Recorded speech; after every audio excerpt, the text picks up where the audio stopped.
ASEAN has been one of the grandest economic success stories during the past decades. It went from a relatively poor region to becoming one of the most exciting emerging markets that manufactures innovative products and services and exports them globally. It's a nation that once had a $29 billion gross domestic product in 1970, making it one of the world's poorest regions. But by 2021, it is now estimated to be about $3.6 trillion.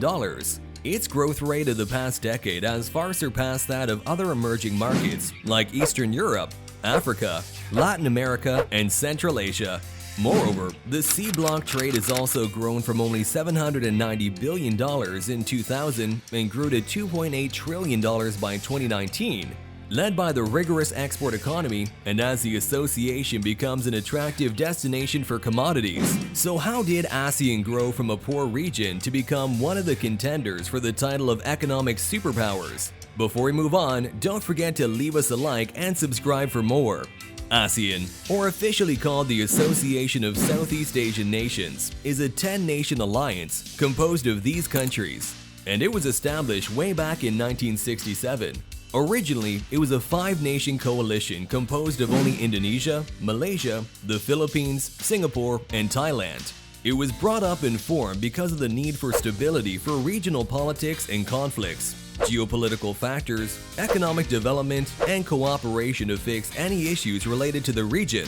Throughout the years that follow, relationships with one another eventually evolve and help one another's education, science, agriculture, and industrial fields. By 1984, Brunei soon then followed after its independence from the British, and Vietnam by 1995, soon after the end of the Cold War. And by the next 5 years, Laos, Myanmar, and Cambodia soon followed. Soon after the 10 nations became close-knit with one another, they signed one of the most important Free Trade Area Agreements, or FTAs, with a nation called China. This was signed way back in 2004, and it enabled China and the Southeast Asian region to be intertwined with one another's economy and trade. This means boosting China's investments, exports, and imports with ASEAN, and by 2020, this trade would reach over $731 billion.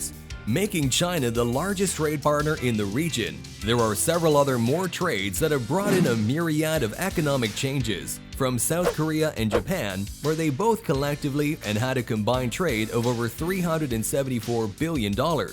This type of agreement was only possible because ASEAN was together. Southeast Asia's countries are just a group of small and middle-sized countries. Together, however, it came as a narrative that they are a large economic powerhouse and could easily initiate diplomatic partnerships. This 10-nation pact has also been a great lever for peace. It is widely regarded that the lack of military conflicts has been a key to its economic success. With an association that promises peace and prosperity, it is no wonder that this lack of armed conflicts has become an integral part of its success.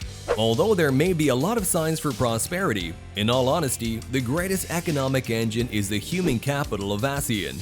The region is the third largest in terms of population after it registered 650 million people in 2018, and most importantly, the average age is way lower than other regions or countries. In 2000, over 40% of the region's total population is below the age of 19, which then implied that a young population meant future-looking people, adapting to tech easily, seeing a bigger world, or even prioritizing economic development over conflicts. The last part that made ASEAN what it is today is its continuous integration with one another. Throughout the years, they have signed several pacts to enhance the overall connectivity with one another. The largest was the Integrated Regional Financial System. This policy's long-term goal would be to achieve a cross-border collaboration among its capital markets, meaning that it would open intra-ASEAN investors, making some from the Philippines easily place capital for investments in Indonesia or vice versa. The other crucial pacts were to help connect the value chain of the 10-nation state, such as the Open Skies Policy, which was signed in 2014, and since then it has increased the regional and domestic connectivity. These and all other purposes have well placed ASEAN to become the fourth largest economy by 2030, with a projected nominal gross domestic product of $4 trillion. It is no doubt that ASEAN will become an economic powerhouse by the next generation.